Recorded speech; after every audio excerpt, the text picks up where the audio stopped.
She's asking, I'm just going to repeat, that I said it took me about 2 years to become observant, and what was the aha moment that made it change? I'll tell you how I see it. We know from the teachings of Kabbalah that every act that you do, a negative act, you create something that is called a klipa, a spiritual energy that surrounds your soul.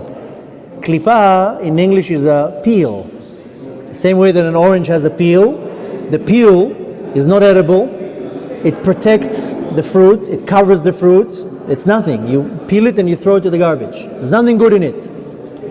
When a person does a negative act, it can be in thought, thinking a bad thought, it can be in speech, saying something, it can be an action. Any negative act a person does, it creates this spiritual shield around the body.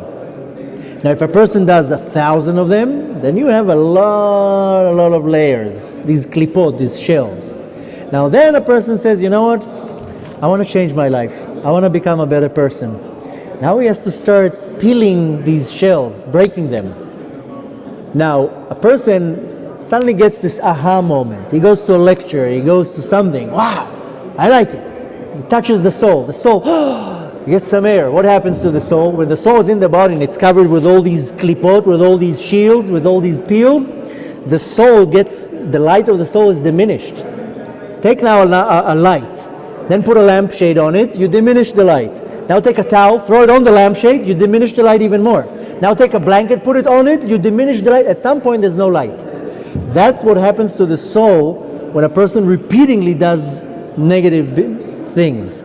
So the light of the soul is so diminished that you come to that person and tell them, hey, you wanna put tefillin on? You wanna come to a Shabbat meal? You wanna do this mitzvah? Nonsense. Because the light of the soul is so diminished that you don't have any sensitivity to spirituality. And then you do one act, and suddenly the soul gets a little bit of fresh air. Then you do another act, more fresh air. And then that's why you see sometimes people that something touches their soul, suddenly, they're about to put their hand to steal something. No, they have these second thoughts. Oh, you know what? I'll give it back. So the thing is that this aha moment, you know how you gain it? You start peeling all these layers. It took me nearly 2 years to start just refining myself so I'll get to a point that I want to do something. So it was just a matter of time. Well, first of all, there's a concept in Judaism that is called sur mera, move yourself away from evil, and then aseh tov, then do good. In order to do good, first you have to segregate yourself from evil and from negativity. So for 2 years, first of all, no more lying, no more cheating, no more jealousy, no more hate, no more being crazy, no more screaming. Things that you would, if you would go through the book, one might say it's not really a commandment, but this is the basics. Now when you refine the inside, then you can start refining the outside. In order to start taking on yourself all the rituals, all the commandments, if the inside is dirty, you're not going to do nothing. You're going to come to Shabbat, you're not going to want to do nothing. You have to purify the inside.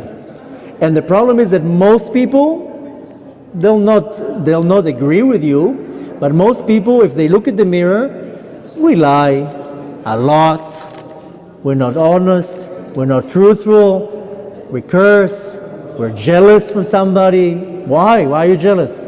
We get angry like that, no patience. If we work on ourselves, we refine our attributes, then you come to the point that you can start actually serving God. How can you serve God if the entire inside is all dirty? So it took me 2 years to start getting to the point that, it's not okay to lie. And when you don't feel it's a big thing, so every word that comes out of your mouth is not honest. And it's not okay to have bad thoughts about somebody. Rather, you have to purify your thoughts. You see a scene, don't judge a person bad because, no, you look at the scene and you have to judge that person favorably. So it took me 2 years to start cleaning the inside, and it got to a point that when I got to the moment for this aha moment you're saying, then I was like, okay, now I'm ready to start serving my master. And you can only do it when the inside is clean. If the inside is clean, you cannot do anything. And it's a constant battle. It's not that you're finished with it. All your life you're working on yourself. But that was this aha moment that I cleaned. How I saw it is that I removed most of these klipot, these layers. Suddenly the light of the soul is shining. Now I want to help this guy. Now I want to give her something. Now I want to help them. Now I want to do everything. Before, if somebody would come and tell me do it, I don't want to do it. It's a burden. Most people, when they start becoming observant, Shabbat is a burden. Going to study, it's a burden. Sit and study in yeshiva for 2 hours, So that was the aha moment. And the thing is that it's not me. Every person, you refine your inner part, your characters, your inclinations. By default, the outside is going to shine greater. And when a person on the outside is not shining so well, means that the inside.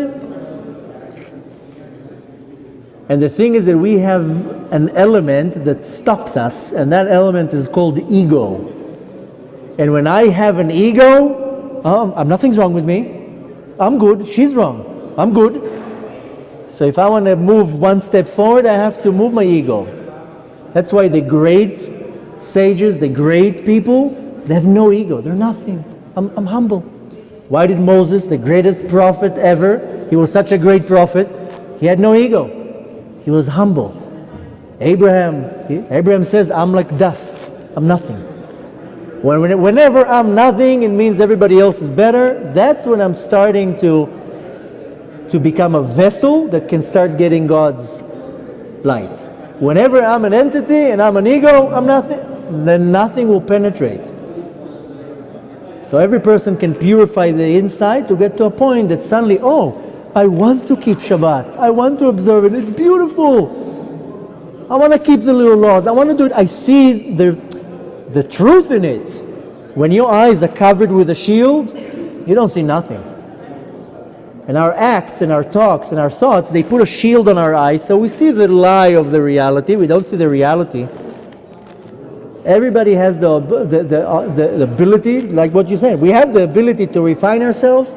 That's why God put you in this world. Now, if you're able to do it in 20 years, then a truck hits you, chas v'shalom, and you're done. That's it. You accomplished in 20 years what somebody else will take him 80 years. We just perceive it in a very negative way. He lost his life when he was 20. The neshama, the soul, looks from this side and says, I did it in half the time.